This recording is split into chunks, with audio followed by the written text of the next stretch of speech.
வாங்க இன்றைக்கி பாசிப்பருப்பு கடையில் எப்படி செய்யணும்னு பார்க்கலாங்க. இது ரொம்பவே டேஸ்ட்டாக இருக்கும். இட்லி, தோசை, சாதத்துக்கு, சப்பாத்தி கூட சூப்பராக இருக்குங்க. அதுக்கு முதல்ல ஒரு கப் அளவுக்கு பாசிப்பருப்பு எடுத்துருக்கேன். இது ஒரு 100 கிராம் அளவுக்கு வருங்க. இதை வந்து மிதமான தீயில வச்சு கலர் மாறாமல் வாசம் வர அளவுக்கு வறுத்துக்கலாங்க.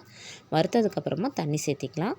தண்ணி சேர்த்திக்கிட்டு இதில் வந்து மஞ்சத்தூள் 1/2 ஸ்பூன், பூண்டு 1 ஸ்பூன் அளவுக்கு ஜீரகம் சேர்த்திக்கலாம். ஒரு 5-6 பல் அளவுக்கு பூண்டு எடுத்துருக்கோம். சேர்த்து இதை கலந்து விட்டுக்கலாங்க. கலந்து விட்டு இதை வேக வச்சுக்கலாம். இது ரொம்ப டைம் எடுக்காது, உடனே வெந்து வந்துடுங்க. அடுப்பு வந்து மீடியம் ஃப்ளேமில் வச்சோம்னா ஒரு 5லேருந்து 10 நிமிஷத்துக்குள்ள வெந்துடும். பார்த்திங்கன்னா தெரியும், பருப்பு நல்லா வெந்துருச்சு. இதை தாளிச்சிக்கலாம். 1 ஸ்பூன் அளவுக்கு ஆயில் சேர்த்திக்கலாம்.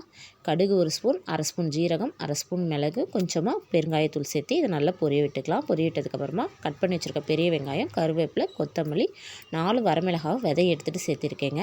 நீங்கள் பெரிய வெங்காயம் கூட சேர்த்திக்கலாம். ரொம்பவே டேஸ்ட்டாக இருக்கும். இதை நல்லா வதக்கி விட்டுக்கலாம். வெங்காயம் நல்லா வதங்கி வரட்டும். வதங்கி வந்ததுக்கப்புறமா ஒரு தக்காளியை நல்லா பொடியாக கட் பண்ணி வச்சுருக்கேங்க, அதையும் சேர்த்திக்கலாம். எனக்கு இது கொஞ்சம் பெரிய தக்காளி, அதனால் நான் ஒரு தக்காளி எடுத்துருக்கேன். கொஞ்சம் சின்னதாக இருந்தால் 2 கூட நீங்கள் எடுத்துக்கலாம்.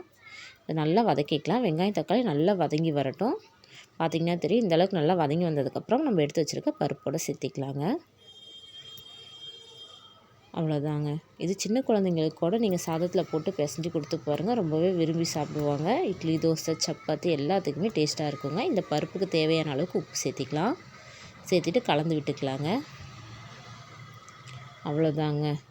டேஸ்ட்டான பாசிப்பருப்பு கடையில் ரெடி ஆயிடுச்சு. நீங்களும் இதேமாதிரி செஞ்சு பாருங்கள். வீடியோ பிடிச்சினா லைக் பண்ணுங்கள்.